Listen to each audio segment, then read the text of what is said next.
ಜ್ಯೋತಿಷ್ಯದ ಪ್ರಕಾರ ಕೆಲವು ತಿಥಿ ನಕ್ಷತ್ರ ದಿನಗಳ ಸಂಯೋಜನೆಯನ್ನು ಶುಭವೆಂದು ಪರಿಗಣಿಸಲಾಗುತ್ತದೆ. ಈ ಶುಭ ದಿನದಂದು ಕೆಲವು ಕಾರ್ಯಗಳನ್ನು ಕೈಗೊಂಡರೆ ಅಥವಾ ಯಾವುದೇ ಒಳ್ಳೆಯ ಕೆಲಸಗಳನ್ನು ಮೊದಲ ಸಲ ಪ್ರಾರಂಭಿಸಿದರೆ ಅದು ಅತ್ಯಂತ ಮಂಗಳಕರ. ಅಂತಹ ಶುಭ ದಿನದಲ್ಲಿ ಗುರು ಪುಷ್ಯ ಯೋಗವು ಒಂದು. ಯಾವಾಗ ಪುಷ್ಯ ನಕ್ಷತ್ರವು ಗುರುವಾರದ ದಿನ ಬೀಳುತ್ತದೆಯೋ ಆ ಶುಭ ಯೋಗವನ್ನು ಗುರು ಪುಷ್ಯ ಯೋಗವೆಂದು ಕರೆಯುತ್ತಾರೆ. ಈ ಯೋಗವನ್ನು ಗುರು ಪುಷ್ಯ ಅಮೃತ ಸಿದ್ಧಿ ಯೋಗವೆಂದು ಕೂಡ ಕರೆಯುತ್ತಾರೆ. ಫೆಬ್ರವರಿ 22 ನಾಳೆ ಗುರುವಾರ ಗುರು ಪುಷ್ಯ ಯೋಗ ಬಂದಿದೆ. ಈ ಸಮಯದಲ್ಲಿ ವಸ್ತುಗಳನ್ನು ಖರೀದಿ ಮಾಡುವುದು ಮಂಗಳಕರವೆಂದು ಹೇಳುತ್ತಾರೆ. ಈ ದಿನ ಗಣಪತಿ, ವಿಷ್ಣು ಸಮೇತ ಲಕ್ಷ್ಮಿ ಮತ್ತು ಗುರುವನ್ನು ಆರಾಧಿಸುತ್ತಾರೆ. ಈ ದಿನ ಮಾಡುವ ಪ್ರತಿಯೊಂದು ಒಳ್ಳೆಯ ಕೆಲಸಗಳು ಒಳ್ಳೆಯ ಫಲವನ್ನೇ ಕೊಡುತ್ತದೆ. ಈ ಯೋಗದಲ್ಲಿ ಮಾಡಿದ ಪ್ರತಿಯೊಂದು ಕೆಲಸದಿಂದ ಶುಭ ಮತ್ತು ಸಂಪತ್ತು ವೃದ್ಧಿಯಾಗುತ್ತದೆ. ಈ ನಕ್ಷತ್ರ ಪುಂಜವು ಗುರು, ಶನಿ, ಚಂದ್ರನ ಪ್ರಭಾವವನ್ನು ಹೊಂದಿದೆ. ಹಾಗಾಗಿ ಈ ನಕ್ಷತ್ರದಲ್ಲಿ ಮಾಡಿದ ಖರೀದಿಗಳು ಅಕ್ಷಯವಾಗಿ ಉಳಿಯುತ್ತವೆ. ಈ ದಿನ ಮಾತೆ ಮಹಾಲಕ್ಷ್ಮಿಯನ್ನು ತಪ್ಪದೆ ಆರಾಧನೆ ಮಾಡಿದರೆ ಮನೆಯಲ್ಲಿ ದೀರ್ಘಕಾಲ ನೆಲೆಸುತ್ತಾಳೆ. ಯಾಕೆಂದರೆ ಲಕ್ಷ್ಮೀ ದೇವಿಯು ಪುಷ್ಯ ನಕ್ಷತ್ರದಲ್ಲಿ ಜನಿಸಿದಳು ಎಂದು ಹೇಳುತ್ತಾರೆ. ಹಾಗಾಗಿ ಈ ಅವಧಿಯು ಅತ್ಯಂತ ಮಂಗಳಕರವಾಗಿದೆ.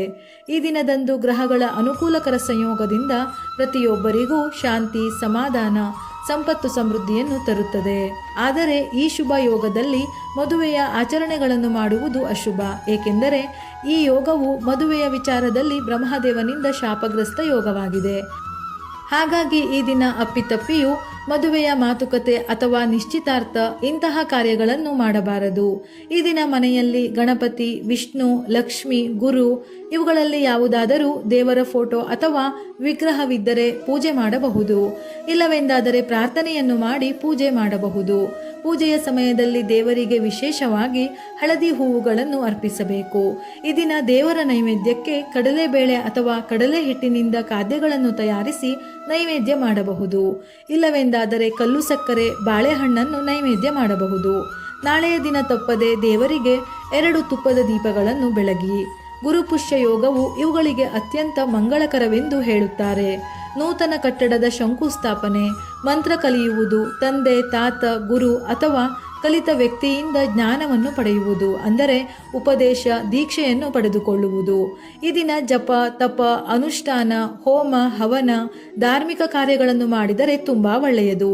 ಹೊಸ ಅಂಗಡಿ, ಕಚೇರಿ ಉದ್ಘಾಟನೆ, ಚಿನ್ನ ಮತ್ತು ಆಭರಣಗಳ ಖರೀದಿಯು ತುಂಬ ಮಂಗಳಕರವಾಗಿದೆ. ಹೊಸ ವಾಹನ ಖರೀದಿ, ಮನೆ ಖರೀದಿ ಅಥವಾ ಹೊಸ ಮನೆಗೆ ಹೋಗುವುದು, ದೊಡ್ಡ ವ್ಯವಹಾರವನ್ನು ಪ್ರಾರಂಭಿಸುವುದು, ಅರ್ಧದಲ್ಲೇ ನಿಂತು ಹೋಗಿರುವ ಕೆಲಸಗಳನ್ನು ಪ್ರಾರಂಭಿಸಿದರೂ ಕೂಡ ಒಳ್ಳೆಯ ಫಲ ಸಿಗುತ್ತದೆ. ಸ್ವಲ್ಪ ಹಣವನ್ನು ಹೂಡಿಕೆ ಮಾಡಿದರೂ ಕೂಡ ಅದು ಶುಭ ಫಲಿತಾಂಶವನ್ನೇ ನೀಡುತ್ತದೆ. ಈ ದಿನ ಚಿನ್ನವನ್ನು ಖರೀದಿಸಿದರೆ ತುಂಬಾನೇ ಶುಭ ಎಂದು ಹೇಳುತ್ತಾರೆ. ಚಿನ್ನ ಖರೀದಿ ಮಾಡಿದರೆ ಸಂಪತ್ತು ಹೆಚ್ಚಾಗಲಿದೆ. ಆದರೆ ಪ್ರತಿಯೊಬ್ಬರಿಗೂ ಚಿನ್ನವನ್ನು ಖರೀದಿಸಲು ಸಾಧ್ಯವಿಲ್ಲ. ಹಾಗಾಗಿ ಅರಿಶಿನದ ತುಂಡುಗಳನ್ನು ಮನೆಗೆ ತಂದರೆ ಚಿನ್ನವನ್ನು ಖರೀದಿಸಿದಷ್ಟೇ ಫಲವನ್ನು ಪಡೆಯಬಹುದು. ಇಲ್ಲವಾದರೆ ಕಡಲೆಬೇಳೆ ಖರೀದಿ ಮಾಡಿದರೆ ಅದೃಷ್ಟಕರ. ಅಲ್ಲದೆ ಈ ದಿನ ಹಳದಿ ಬಣ್ಣದ ಬಟ್ಟೆ, ಹಿತ್ತಾಳೆ, ತುಪ್ಪ ಈ ರೀತಿಯ ಹಳದಿ ವಸ್ತುಗಳನ್ನು ಖರೀದಿಸುವುದು ತುಂಬಾ ಶ್ರೇಷ್ಠ. ಈ ದಿನ ಚಿನ್ನದ, ಬೆಳ್ಳಿಯ ನಾಣ್ಯ ಖರೀದಿಸುವುದು ಕೂಡ ತುಂಬಾ ಶ್ರೇಷ್ಠ ಎಂದು ಹೇಳುತ್ತಾರೆ. ಈ ದಿನ ಗುರುವಿನ ಅನುಗ್ರಹ ಪಡೆಯಲು ಗುರು ದತ್ತಾತ್ರೇಯ, ದಕ್ಷಿಣಾಮೂರ್ತಿ, ಬೃಹಸ್ಪತಿ, ರಾಘವೇಂದ್ರ, ಸಾಯಿಬಾಬಾ ಯಾವುದಾದರೂ ಮಂತ್ರ ಅಥವಾ ಸ್ತೋತ್ರಗಳನ್ನು ಜಪ, ಪಾರಾಯಣ ಮಾಡಿ. ಸಾಧ್ಯವಾದರೆ ದೇವಸ್ಥಾನಕ್ಕೆ ಹೋಗಿ ಪ್ರದಕ್ಷಿಣೆಯನ್ನು ಹಾಕಿ. ಈ ದಿನ ಹಳದಿ ಬಣ್ಣದ ಹೂವು, ಹಣ್ಣು, ದೇವರ ವಿಗ್ರಹ ಇಂತಹ ವಸ್ತುಗಳನ್ನು ದಕ್ಷಿಣೆ ಸಹಿತವಾಗಿ ಗುರು ಅಥವಾ ಗುರು ಸಮಾನರಾದವರಿಗೆ ದಾನ ಮಾಡಿ. ಈ ದಿನ ಗುರು ಸೇವೆ ಮಾಡಿ ಗುರುಗಳ ಆಶೀರ್ವಾದ ಪಡೆಯಿರಿ. ಇದರಿಂದ ಜಾತಕದಲ್ಲಿ ಗುರು ದುರ್ಬಲನಾಗಿದ್ದರೆ ಅಥವಾ ಯಾವುದಾದರೂ ಒಳ್ಳೆಯ ಕೆಲಸಕ್ಕೆ ಗುರುವಿನ ಅನುಗ್ರಹ ಸಂಪೂರ್ಣವಾಗಿ ಪ್ರಾಪ್ತಿಯಾಗುತ್ತದೆ. ಇದರ ಜೊತೆಯಲ್ಲಿ ಈ ದಿನ ಓಂ ನಮೋ ಭಗವತೆ ವಾಸುದೇವಾಯ ಎಂಬ ಮಂತ್ರವನ್ನು ಪಠಿಸಿ.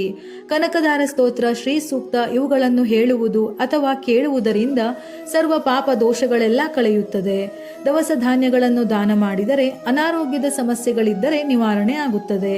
ಈ ದಿನ ಹಾಲನ್ನು ದಾನ ಮಾಡಿದರೆ ತಾಯಿ ಲಕ್ಷ್ಮಿಯ ಅನುಗ್ರಹದಿಂದ ಧನ ಸಂಪತ್ತು ವೃದ್ಧಿಯಾಗುತ್ತದೆ.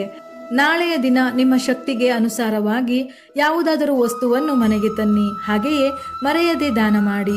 ದಾನದಿಂದ ನಮ್ಮ ಪಾಪ ದೋಷಗಳೆಲ್ಲ ಕಳೆದು ವಿಷ್ಣು ಸಮೇತ ಲಕ್ಷ್ಮಿಯ ಅನುಗ್ರಹ, ಗುರುವಿನ ಆಶೀರ್ವಾದದಿಂದ ಆರೋಗ್ಯ, ಆಯುಷ್ಯದ ಜೊತೆಗೆ ನೆಮ್ಮದಿ ನೆಲೆಸುತ್ತದೆ.